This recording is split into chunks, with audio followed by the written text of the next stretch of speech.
Assalamu alaikum my dear viewers, welcome back to my channel tasty enjoyable homemaker. இன்னைக்கு நீங்க பார்க்க போறது dinner preparation vlog தான் பார்க்க போறீங்க. எனக்கு சமைக்கிறது ரொம்ப பிடிக்கும். ஸோ அதனால பொண்ணு மாப்பிள்ளைக்கு நம்மளே வீட்டிலேயே சமைச்சு கொடுக்கலாம் அப்படின்னு சொல்லி நான் வீட்டில் தான் எல்லாமே ப்ரிப்பேர் பண்ணேன்.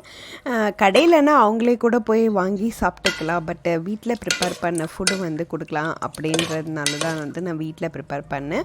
இஞ்சி பூண்டு பேஸ்ட்டு, மிளகாத்தூள், மஞ்சத்தூள், அதுக்கப்புறமா அந்த பீஃபு போட்டு உப்பு போட்டு நெக்ஸ்ட்டு பார்த்தீங்கன்னாக்கா ஆனியன்ஸ் சாப் பண்ணுறது, இதுதான் ரொம்ப ரொம்ப ரொம்ப ரொம்ப முக்கியம் எனக்கு.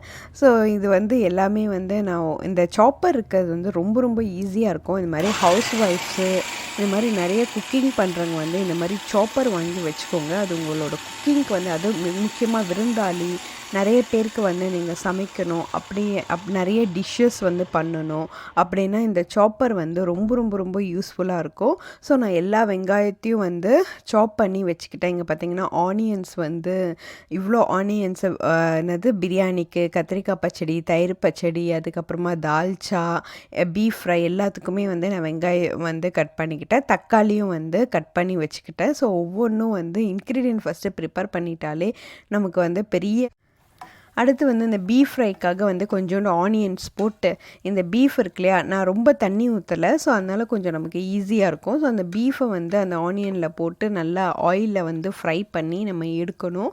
ஸோ அதுதான் பீஃப் ஃப்ரை நான் பண்ணுறேன். ஸோ இது எங்கள் அண்ணி சொல்லி கொடுத்த ரெசிபி. நான் மோஸ்ட்லி பீஃப் பண்ண மாட்டேன் வீட்டில். ஸோ எங்கள் அண்ணி வந்ததுக்கப்புறமா இந்த பீஃப் பண்ணுற ஒரு இது எனக்கு கிடச்சிச்சு. ஸோ அவங்க இது ஒரு வாட்டி பண்ணாங்க. அவங்க ஒரு பீஃபும் சிக்கன் 65 இப்போ நம்ம சிக்கன் பொரிக்கிற மாதிரி பொரிப்பாங்க. பட் எனக்கு இந்த எல்லாத்தையும் ஒன்று ஒன்றா பொரிச்சிட்ருக்கிறதுக்கு இப்போது நேரமும் இல்லை. ஸோ ஏன்னா நான் நிறைய டிஷ் பண்ணும் இந்த மாதிரி கூட பண்ணி ஒரு வாட்டி அண்ணன்கிட்ட கொடுத்தேன். அண்ணனும் நல்லா இருக்குன்னு சொன்னாங்க. ஸோ நான் எல்லாமே இந்த ஆயிலில் இந்த மாதிரி போட்டு ஃப்ரை பண்ணுறேன். ஸோ இது கொஞ்சம் வேலை நமக்கு கொஞ்சம் ஈஸியாக இருக்கும், வேலை கொஞ்சம் கம்மி பண்ணலாம் அப்படின்றதுக்காக இந்த மாதிரி பண்ணேன். ஸோ இந்த மெத்தட் கூட உங்களுக்கு டேஸ்ட்டாக இருக்கும். இல்லைனா நீங்கள் ஒரு பீஃபாக கூட பொரித்து எடுத்துக்கலாம். நான் இந்த மெத்தட் யூஸ் பண்ணுறேன். நான் கொஞ்சம் வேலை கம்மியாக இருக்குன்றதுனால. டேஸ்ட் வைஸ் பார்த்திங்கன்னா இந்த மெத்தடில் கூட டேஸ்ட்டு நல்லா தான் இருக்கும். நீங்கள் ட்ரை பண்ணி பாருங்கள். ஸோ இது ரொம்ப சிம்பிளான இன்க்ரீடியன்ட் தான். லாஸ்ட்டாக கொஞ்சம் பெப்பர் போட்டுக்கிட்டேன். கொஞ்சோண்டு தண்ணி ஊற்றி லைட்டாக பெப்பர் போட்டு அதை நல்லா சுக்காவாக பண்ணி எடுத்து வச்சிடலாம். ஸோ இது கொஞ்சம் அடுப்புக்கிட்டே நின்று பார்க்கணும். இல்லைனா அந்த இது பார்த்திங்கனாக்கா கடலைப்பருப்பு ஒரு இந்த 1/4 கிளாஸ் போட்டிருக்கேன் தால்ச்சாக்காக. ஸோ நான் எலக்ட்ரிக் ப்ரெஷர் குக்கரில் தான் நான் தால்ச்சா பண்ணுறேன். ஸோ பட்டை, கிராம்பு, ஏலக்காய், ஆனியன்ஸ் போட்டிருக்கேன். ஸோ ஆனியன் ஒரு மூணு ஆனியன் சாப்பரில் வெட்டணும் இல்லையா. ஸோ அந்த 3 ஆனியன் போட்டுட்டேன். ஸோ நான் ஸ்டூ ஆப்ஷன் தான் வைக்க போகிறேன். ஏன்னா மட்டன்லாம் இதில் போட போகிறோம். ஸோ மட்டன் நான் எலும்பு பீஸ் இருக்கு இல்லையா, நெஞ்செலும்புன்னு சொல்லுவாங்க, அந்த பீசஸ் கொஞ்சம் போட்டேன். ஏன்னா அது கொஞ்சம் டேஸ்ட் நல்லா கொடுக்கும் தால்ச்சாக்கு. ஸோ அதனால நான் மட்டன் எலும்பு பீஸ் போட்டிருக்கேன். ஏன்னா நான் நிறைய பேருக்கு பிரியாணிக்கு தால்ச்சா சாப்பிட்றது ரொம்ப பிடிக்கும். அந்த பொண்ணுக்கு கூட தால்ச்சா தான் அவங்களும் சாப்பிடுவாங்களா பிரியாணிக்கு. ஸோ நல்லதாக போச்சு நான் அதை செஞ்சது.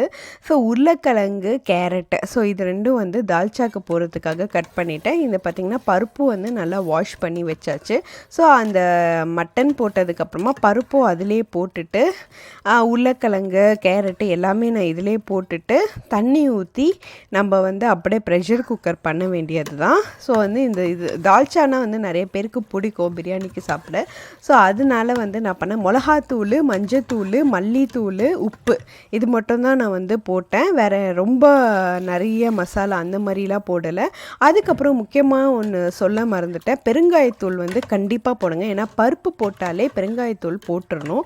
இல்லைன்னா நெஞ்சு கரிச்சு உங்களால் தாங்க முடியாது. ஸோ அதனால் பருப்பு போடும்போது நிறைய ஒரு 2 ஸ்பூன் கூட நீங்கள் நல்லா பெருங்காயத்தூள் போட்டுக்கோங்க. நான் அப்படி தான் போட்டுப்பேன், நெஞ்சு கறிக்காமல் இருக்கும். இது நல்லா இட்லிக்கெலாம் சூப்பராக இருக்கும். இட்லி, தோசை, கீ ரைஸு, அதுக்கப்புறம் பிரியாணி எல்லாத்துக்குமே இந்த தால்ச்சா ரொம்ப ரொம்ப டேஸ்ட்டாக இருக்கும். இடியாப்பம் எல்லாத்துக்கும் நல்லாயிருக்கும். முக்கியமாக இட்லிக்கெலாம் ரொம்ப டேஸ்ட்டாக இருக்கும். ஸோ இது நீங்கள் ட்ரை பண்ணி பாருங்கள். ரொட்டி சனாக்கு கூட நிறைய பேர் சாப்பிடுவாங்க. ஸோ நான் லாஸ்ட்டாக உருளைக்கிழங்கும் கேரட்டும் இதிலே போட்டுட்டு ஸோ பொண்ணு மாப்பிள்ளைக்கு வந்து கத்திரிக்காய் பச்சடி தால்ச்சா அந்த மாதிரி வச்சிடலாம் அப்படின்னு சொல்லி சில பேருக்கு வந்து பிரியாணிக்கு கத்திரிக்காய் பச்சடி சாப்பிட்டா தான் பிடிக்கும். ஸோ அவங்களுக்கு எது பிடிக்கும்னு நமக்கு அவ்வளோவா தெரியாது இல்லையா. ஸோ அதனால் நான் ரெண்டுமே வந்து நான் செஞ்சு வச்சுட்டேன். ஸோ இது பார்த்திங்கனாக்கா பிரியாணிக்கு வந்து அந்த மட்டன் வேக வச்ச மட்டனும் அந்த தண்ணியும் வந்து அந்த பிரியாணி சட்டியில் வந்து ஊற்றிட்டேன். ஸோ நல்லா மட்டனை நல்லா வேக வச்சு அதை நல்லா மிக்ஸ் பண்ணிவிட்டு இதுக்கப்புறமா வந்து நம்ம ரைஸ் போட்டு பிரியாணி பண்ண வேண்டியது தான். ஸோ வந்து பிரியாணி வந்து ஒரு 50% வந்து ஓரளவுக்கு ரெடி ஆகிட்டு இருக்குது. ஸோ இங்கே பார்த்திங்கன்னா பிரியாணியும் வந்து செஞ்சு தம்மில் போட்டுட்டேன். அடுத்து வந்து இந்த பொண்ணு மாப்பிள்ளைக்கு வந்து நம்ம ஸ்வீட் செய்யணும். ஏன்னா வந்து ஸ்வீட் பொண்ணு மாப்பிள்ளை விருந்தினாவே பெரும்பாலும் ஸ்வீட் கண்டிப்பாக ஏதாச்சும் ஒரு கேக்காச்சும் வாங்கி வைப்பாங்க, இல்லைனா வந்து ஏதாவது ஸ்வீட்ஸ் வந்து கண்டிப்பாக வந்து கொடுப்பாங்க. ஏன்னா வந்து எப்பவுமே ஸ்வீட்ஸ் வந்து ஒரு பாசிட்டிவ் வைப்ரேஷன் இல்லையா ஸ்வீட்டுன்றது.